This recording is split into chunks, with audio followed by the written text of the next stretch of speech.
সরকার পতনের পর বৈষম্য বিরোধী ছাত্র আন্দোলনে গ্রেপ্তার শিক্ষার্থী ও রাজনৈতিক মামলার আসামিরা কারাগার থেকে মুক্তি পাচ্ছেন। তবে তাদের সঙ্গে অনেক দাগী আসামিও জেল থেকে বেরিয়ে আসছেন। এরই মধ্যে জামিনে মুক্তি পেয়েছেন শীর্ষ সন্ত্রাসী শেখ আসলাম ওরফে সুইডেন আসলাম। মঙ্গলবার রাতে গাজীপুরের কাশিমপুর হাই সিকিউরিটি কেন্দ্রীয় কারাগার থেকে বের হন তিনি।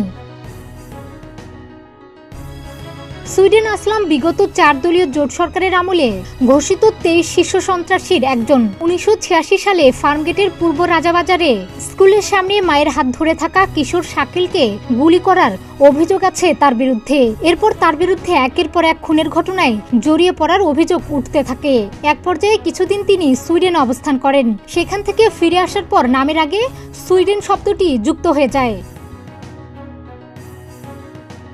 এর আগে 26 আগস্ট একই কারাগার থেকে জামিনে মুক্ত হন নিষিদ্ধ ঘোষিত আনসারুল্লাহ বাংলা টিমের প্রধান মুফতি জসিমউদ্দিন রহমানী।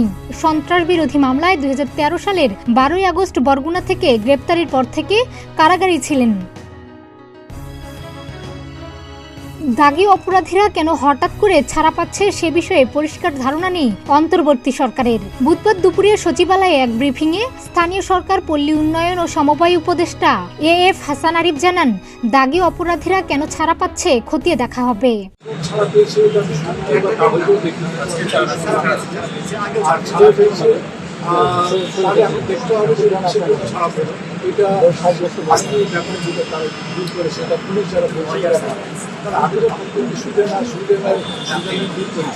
আইন শৃঙ্খলা একমাত্র এখন ডিস্টার্ব হচ্ছে ইন্ডাস্ট্রি থেকে, আদারওয়াইজ চুরি হচ্ছে, ডাকাতি হচ্ছে গ্রামে গঞ্জে, সেগুলো কোনো কিছু হচ্ছে না।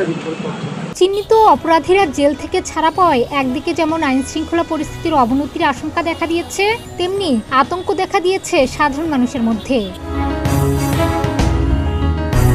ডেস্ক রিপোর্ট, প্রতিদিনের বাংলাদেশ।